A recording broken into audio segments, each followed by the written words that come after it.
Ramai-ramai akademisi tolak jadi Dewan Pakar Musra relawan Jokowi. Jokowi selama ini memainkan politik dukung siapa aja yang mau. Saya dengar langsung dari menteri-menteri yang Jokowi ngomong langsung, Bang kita di endorse sama Jokowi terus gitu. Dia lagi main pokoknya semua orang yang berambisi dia deketin. Kenapa Jokowi sedemikian takutnya tidak punya pengaruh setelah nggak jadi presiden? Mungkin ada sesuatu yang tersembunyi. Kenapa sih mesti deketin semua calon presiden? Sehingga akibatnya apa? Kabinetnya tidak efektif. Prinsipnya begini, ada kecenderungan kalau seorang pejabat publik sudah tidak lagi menjadi pemimpin, tidak jadi gubernur, tidak jadi presiden, dan tidak menjadi pejabat publik lainnya, kebintangannya itu akan hilang. Saya ingat persis dulu misalnya ketika SBY sudah tidak lagi jadi presiden, sekalipun misalnya sebagai ketua umum, tapi nyaris kan fatwa dan petuah-petuah politiknya nggak pernah didengarkan. Dulu ada Mahfud MD ketika menjadi ketua MK, setelah tidak jadi ketua MK, kemudian tidak lagi dikaitkan dengan Pilpres. Jangan mengintervensi dan mencampuri urusan internal partai politik, yang kemudian memunculkan isu bahwa ya relawan ini sebenarnya adalah alat politik yang secara tidak langsung bisa di-maintain untuk mengintervensi ya kepentingan-kepentingan partai yang saat ini cukup kuat. Sementara ada panitia lain yang juga sedang menyelenggarakan pendataan calon presiden itu bergembira karena di mana-mana direakan, namanya Musra tuh, musyawarah rakyat yang diinisiasi oleh relawan-relawan Pak Jokowi. Kelihatannya Pak Jokowi lebih gembira di bidang musyawarah rakyat daripada pemilu KPU itu kan. Jadi bagian dari musyawarah relawan Jokowi kan ini gila. Sementara KPU yang standarnya adalah APBN itu nggak bisa bergerak. Jadi di kepala Pak Jokowi lebih penting musyawarah rakyat daripada KPU, kira-kira begitu. Tapi ingat, di atas segala-galanya adalah kepentingan rakyat. Rakyat berhak mempunyai pemimpin yang bersih, cerdas, tegas, dan berintegritas. Sejumlah akademisi menolak undangan dari relawan Joko Widodo untuk menjadi Dewan Pakar Musyawarah Rakyat Indonesia. Penolakan pertama datang dari Rektor Universitas Indonesia, Ari Kunchoro. Ari beralasan dirinya sibuk memimpin UI. Kemudian, peneliti komunikasi politik yang juga mantan guru besar UI, Effendi Ghazali, menyampaikan hal serupa. Effendi mengaku belum menerima surat resmi dari Musra karena sedang berada di luar negeri. Effendi berkata sedang sibuk penelitian sehingga tidak bisa memenuhi undangan itu. Namun, ia berharap Musra dapat berjalan lancar.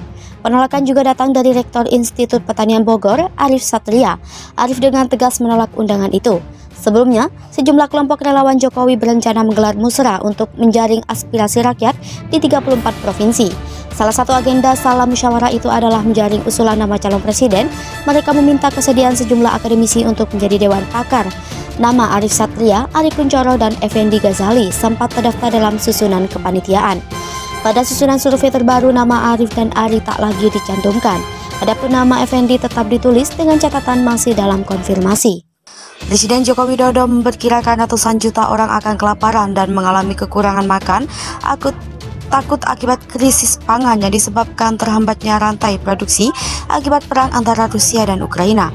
Berbicara dalam zikir dan doa kebangsaan 77 tahun Indonesia Merdeka, Jokowi menyebut perkiraan tersebut lebih buruk dari proyeksi sebelumnya yang menyatakan 330 juta orang terancam kelaparan dan kekurangan makan laut. Pernyataan Jokowi ini keluar setelah mengetahui fenomena kenaikan harga pangan dunia. Salah satunya adalah komoditas gandum yang mengalami kenaikan 30 hingga 40% imbas dari perang. Jokowi kemudian menceritakan pertemuannya dengan Presiden Ukraina Volodymyr Zelensky beberapa waktu lalu. Dalam pertemuan tersebut, Zelensky mengaku memiliki stok gandum sebanyak 22 juta ton. Usai bertemu dengan Zelensky, Jokowi lantas bertemu dengan Presiden Rusia Vladimir Putin. Saat berbincang dengan Jokowi, Putin mengaku memiliki stok gandum sebanyak 130 juta ton yang tidak bisa dikirim karena berbagai sanksi imbas invasi ke Ukraina. Aulensia belum bisa memastikan apakah ada barang lain selain beras yang terpendam di lahan tersebut. Kekinian pihaknya tengah memintai keterangan ahli guna memastikan hal tersebut. Peristiwa itu berawal dari kecurigaan seorang warga bernama Rudi Samin yang mengaku sebagai ahli waris pemilik lahan tersebut. Rudi mengaku mendapat laporan dari salah satu rekannya yang bekerja di JNE. Berakar dari rasa penasaran tersebut, Rudy Samin kemudian melakukan penelusuran informasi itu dengan menggali sebagian lahan. Kemudian Rudy Samin teringat seseorang berinisial S yang juga pernah bekerja di gudang JNE cabang Depok itu. Rudy Samin mengatakan S adalah mantan pekerja JNE yang sempat ia tolong karena pernah dituduh mencuri. Menurut pengakuan Rudy Samin, sembako banpres yang dipendam itu jumlahnya bukan satu, namun patut diduga satu kontainer.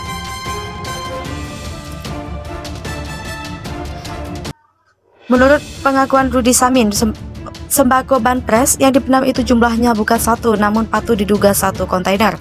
Lebih lanjut, Rudy mengungkapkan bahwa sembako-sembako yang dikubur di situ sudah membusuk dan menimbulkan aroma yang cukup menyengat, bentuknya berupa beras. Ada temuan masih berada dalam satu karung. Rudy merasa yakin jika itu adalah sembako bantuan presiden karena ada labelnya. Bahkan, lanjut Rudy Samin, hal itu diperkuat dengan pernyataan orang kepresidenan yang sudah turun langsung ke lokasi kejadian. Rocky Gerung sebut kapasitas birokrasi kabinet presiden dan para penegak hukum sangat rapuh lantaran kecolongan atas tindakan korupsi yang dilakukan oleh Surya Darmadi alias Apeng. Seperti yang diketahui, Kejaksaan Agung menetapkan mantan Bupati Kabupaten Indragiri, Raja Tamsir Rahman, dan bos PT Duta Palma Group, Apeng, sebagai tersangka kasus dugaan tindak pidana korupsi dan tindak pidana pencucian uang dalam kegiatan pelaksanaan yang dilakukan PT Duta Palma Group di Kabupaten Indogiri Hulu. Menjadi korupsi terbesar sepanjang sejarah dengan merugikan negara, yaitu 78 triliun rupiah. Rocky Gerung menilai bahwa itu memang sangat fantastis. Menurutnya bisa saja masih ada korupsi yang lebih besar lagi di belakang kasus Apeng. Tidak dipungkiri, Rocky Gerung bahwa di era masa pemerintahan Presiden Jokowi, korupsi seperti dibiarkan saja. Apalagi menurutnya Apeng mengintai dengan benar dalam artian bisa membuat kalkulasi ekonomi politik yang tepat. Lebih lanjut, Rocky Gerung menyebutkan bahwa ide dari Apeng untuk melakukan korupsi besar karena kemampuannya melihat buruknya birokrasi, kabinet, dan pengawasan dari pemerintah. Kendati demikian, ia menilai meskipun kita ingin marah karena tindakan Apeng, tapi perlu juga untuk mengoreksi diri sendiri.